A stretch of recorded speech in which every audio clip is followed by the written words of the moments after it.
Allez, bonsoir à vous toutes et à vous tous. Mesdames et messieurs les élus, mesdames et messieurs les autorités civiles et militaires, chères Bolonaises, chers Bolonais.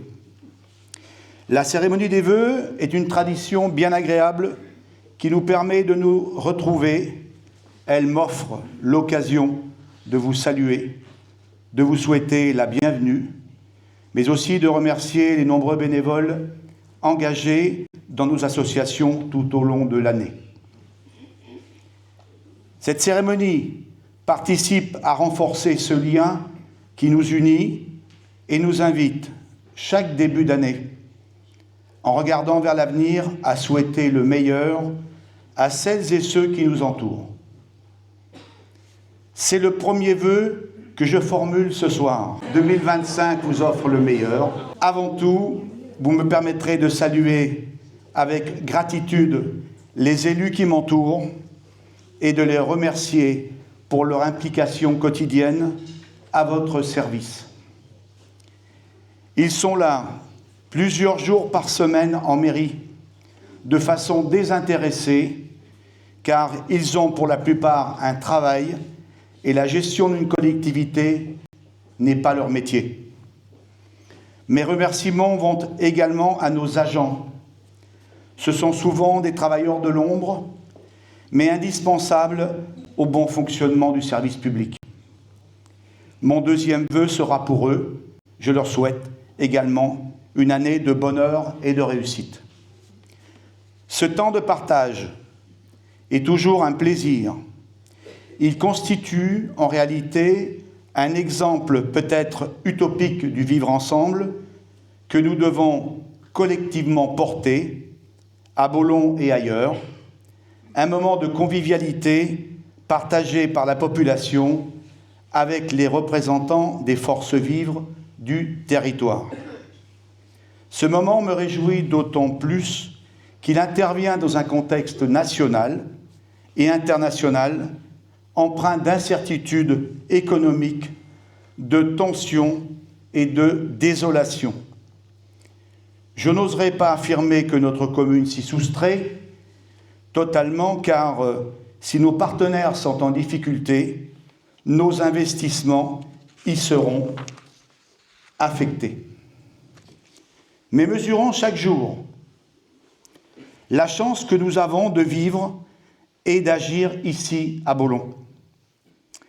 Mon équipe municipale et moi-même sommes dépositaires de ces missions ô combien devenues compliquées, qui sont animées, équipées, préservées, gérer notre commune avec un seul souci, l'intérêt général. Le maire et le conseil municipal sont en permanence sur tous les fronts et responsables de tout. S'il n'y a plus de médecins, moins de commerce, qu'une entreprise disparaît, si une classe ferme, ou que la population diminue, c'est le maire et son conseil municipal qui sont pointés du doigt. Malheureusement, tout ne dépend pas des élus municipaux. Bien souvent, nous pallions aux lacunes de l'État, aux mauvaises décisions de ceux qui nous dirigent. L'exemple de la gestion du Covid, ou bien encore, est-ce que les collectivités sont responsables de la dette abyssale de l'État?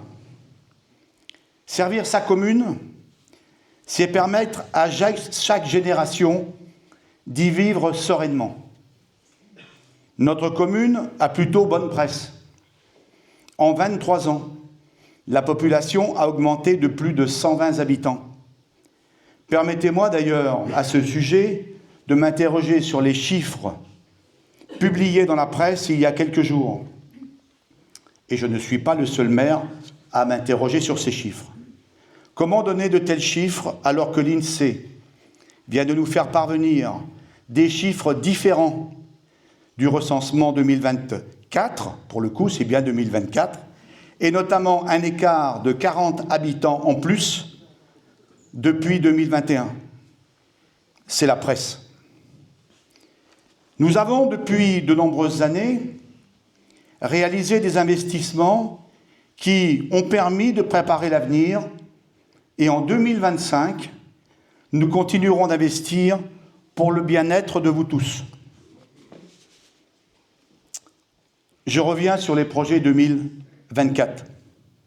2024 fut encore une fois très riche en projets et événements. Ces projets et événements ne sont pas réfléchis la veille pour le lendemain. C'est la concrétisation du programme sur lequel vous nous avez élus en 2020. Nous nous adaptons à la marge et en fonction des faits du moment, mais les objectifs restent les mêmes. Nous avons toujours le souci de la bonne gestion, la raison d'une fiscalité juste et une répartition responsable de l'investissement afin que vous en profitiez tous. J'entends ici ou là celles et ceux qui ont la critique facile. Je les pardonne bien volontiers, car quand on est éloigné de toute responsabilité collective, comprendre le fonctionnement et les contraintes administratives d'une collectivité relève de l'imaginaire. Il y a une expression qui me revient souvent à l'esprit, et mes élus le savent bien, je le leur répète très régulièrement. Il est souvent plus facile de critiquer le jardin de son voisin que de prendre l'initiative d'en faire un. Pourtant, mesdames et messieurs, personne ne peut nous dire que l'on n'a pas essayé d'associer les habitants à la construction des projets. Lors de la mise en place du contrat de reconquête Centre-Bourg, en partenariat avec le conseil départemental, le bureau d'études a organisé plusieurs réunions publiques. Il n'y avait pas grand monde.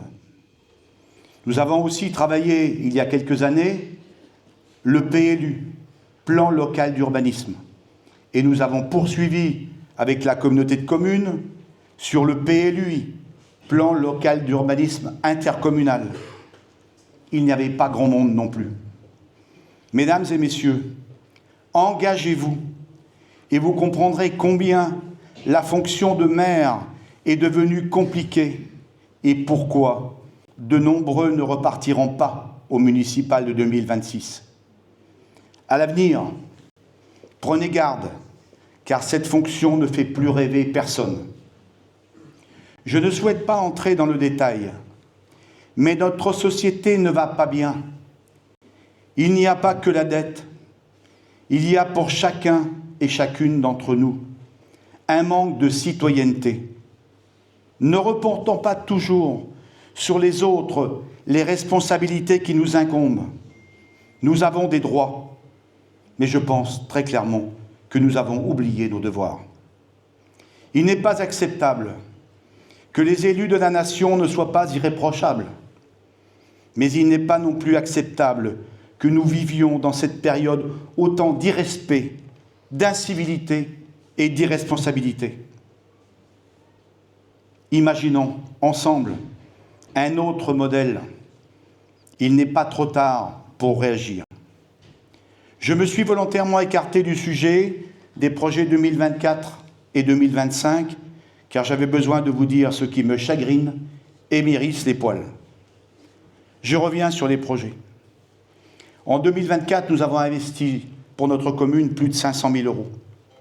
Nous avons bien sûr poursuivi les travaux de reconquête Centre-Bourg. Et je vous rappelle que ces projets inscrits dans ce contrat avec le conseil départemental sur 5 ans ont plusieurs objectifs. La vitalité de notre commune, l'habitat et le cadre de vie. Et nous y avons rajouté, malgré nous, mais sans doute pour la bonne cause, la transition écologique. Lors de l'aménagement des places que nous avons revu, nous avons augmenté le verdissement de 50%. Ce fut le cas pour la place vers l'église, la place des Nouvelles en 2024. Le maintien des commerces entre aussi dans ce plan signé avec le conseil départemental. Ils sont inscrits dans le RCVCB. La création de la nouvelle épicerie était une nécessité pour celles et ceux qui ont peu de moyens de mobilité. Nous avons également, après avoir acheté la friche industrielle rue du Petit Fan, procédé au désamiantage et à la démolition de ce bâtiment. Après une consultation réalisée auprès des parents d'élèves, la rénovation de la cour d'école maternelle offre aujourd'hui un lieu agréable et ludique pour les enfants. Enfin, l'entretien du patrimoine routier, indispensable, et notamment par les temps qui courent, de 6,5 km a été réalisé. Nous avons aussi créé une réserve d'eau pour l'arrosage et autres utilisations. Et enfin, l'agrandissement du columbarium et divers achats de matériel ont été réalisés. Pour 2025, vous le savez, je viens de vous l'énoncer, le maintien des commerces de proximité sont notre priorité. Non seulement ils sont indispensables pour les habitants, ils contribuent à la vitalité du village, mais ils sont aussi porteurs d'emplois. C'est pourquoi j'ai proposé au conseil municipal d'accompagner notre boucher traiteur dans le projet de reconstruction de son laboratoire. Je m'attends bien sûr là aussi à des critiques et à des commentaires. Ma réponse sera sans ambiguïté. Beaucoup de grandes entreprises, et nous en avons ici une pas très loin de chez nous, bénéficient de nombreuses aides publiques alors qu'elles versent des milliards de dividendes à leurs actionnaires. Quand la commune investit pour maintenir ses commerces, vous en bénéficiez tous les jours. Cette opération sera, comme pour les autres, une opération blanche pour le contribuable. Cette opération est d'ailleurs inscrite dans le RCVCB avec la contribution du conseil départemental et de l'État. La place de la mairie, les crépis des façades et les murets seront réalisés dans l'été. Je veux là aussi couper court aux rumeurs infondées que nous déplacerions les monuments aux morts lors des travaux. C'est bien mal connaître le respect et la gratitude que nous avons pour nos anciens combattants et résistants. Nous leur devons notre liberté. Bien au contraire, les travaux de la place lui donneront un coup de jeune et nos monuments y seront mis en valeur. Nous allons poursuivre le travail qui a été fait par le bureau d'études sur la reprise des concessions dans le cimetière. Et nous allons passer à la phase opérationnelle. 45 tombes seront repris en 2025 sur les 160 qui sont à reprendre. Nous sommes dans l'obligation de refaire l'adressage de la commune. Et une petite équipe du conseil municipal a travaillé sur cet adressage. Les éléments ont été envoyés en préfecture de l'Allier et après l'acceptation de la préfecture, eh bien, nous mandaterons une entreprise pour permettre d'installer l'adressage sur l'ensemble de la commune de Baulon. Nous referons également les voiries des Mauprés, des Ganses à la Boise, et les Mauprés, une nécessité, puisque après les travaux des ponts, bien, beaucoup d'entre nous sont passés par cette petite route et l'ont forcément un peu dégradée. Nous avions également, donc, dans le cadre de la démolition de la friche industrielle, un partenariat avec Ali Habitat, nous avions, et nous aurons des travaux de préparation des VRD pour permettre la construction de 10 logements qui sont consacrés aux seniors et avec qui il y aura un programme d'accompagnement pour permettre à ces seniors de passer une vie normale. Nous aurons un programme d'animation, comme d'habitude, avec les 4 marchés, mais aussi une animation culturelle pendant l'été à la halte nautique. Proposée par la commune de Baulon et de Dompierre, une voie verte le long du canal sera créée sur 8,5 km.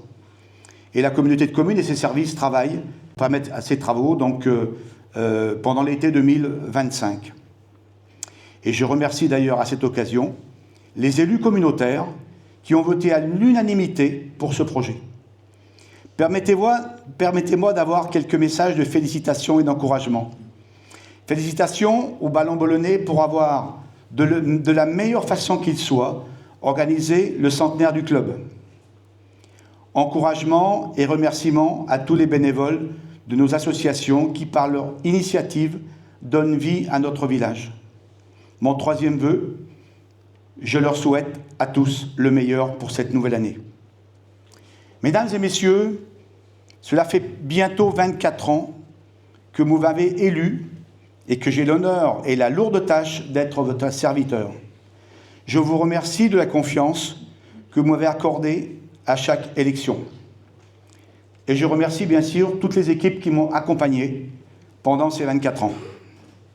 En 24 ans, plus de 15 millions d'euros ont été investis directement ou indirectement dans notre commune.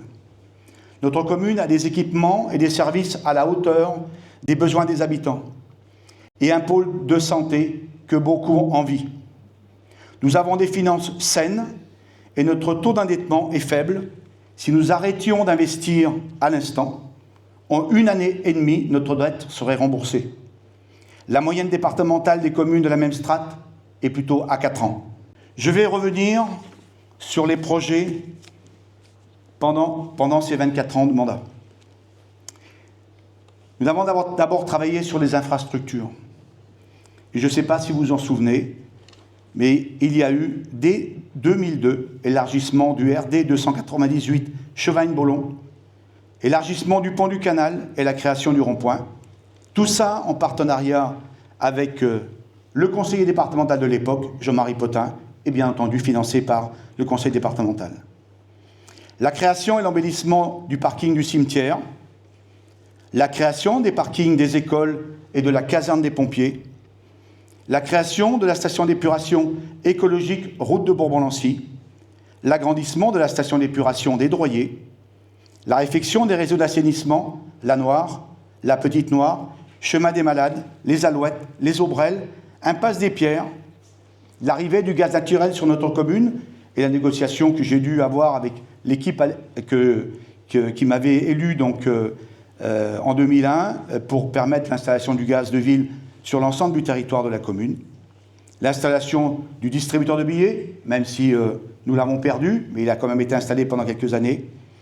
La construction du restaurant scolaire et de la bibliothèque, l'aménagement des cours d'école, l'aménagement du cimetière, allées goudronnées, columbarium, jardin du souvenir, l'achat du terrain, des Aubrelles, 2,5 hectares, et j'ai une petite anecdote à vous dire sur cet achat de terrain, puisque j'ai passé un après-midi chez monsieur et madame Roland, qui étaient locataires du terrain, et après avoir réussi à les convaincre de céder le bail et de laisser ce terrain libre, c'était monsieur Roland qui me disait « Seule chose que je demande, c'est de pouvoir aller à la pêche dans le trou d'eau. » Il ne demandait pas grand-chose, mais il avait obtenu ce qu'il voulait.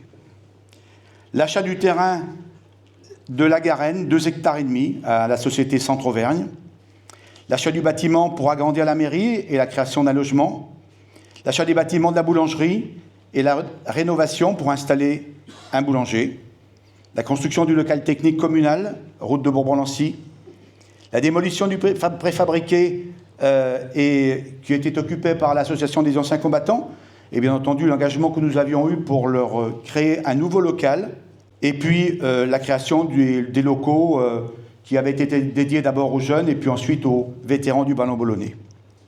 Et puis différentes signatures de conventions avec le CIVOM, avec le SDE, et une étude de diagnostic des réseaux qui nous permet aujourd'hui de connaître l'état de nos réseaux d'assainissement.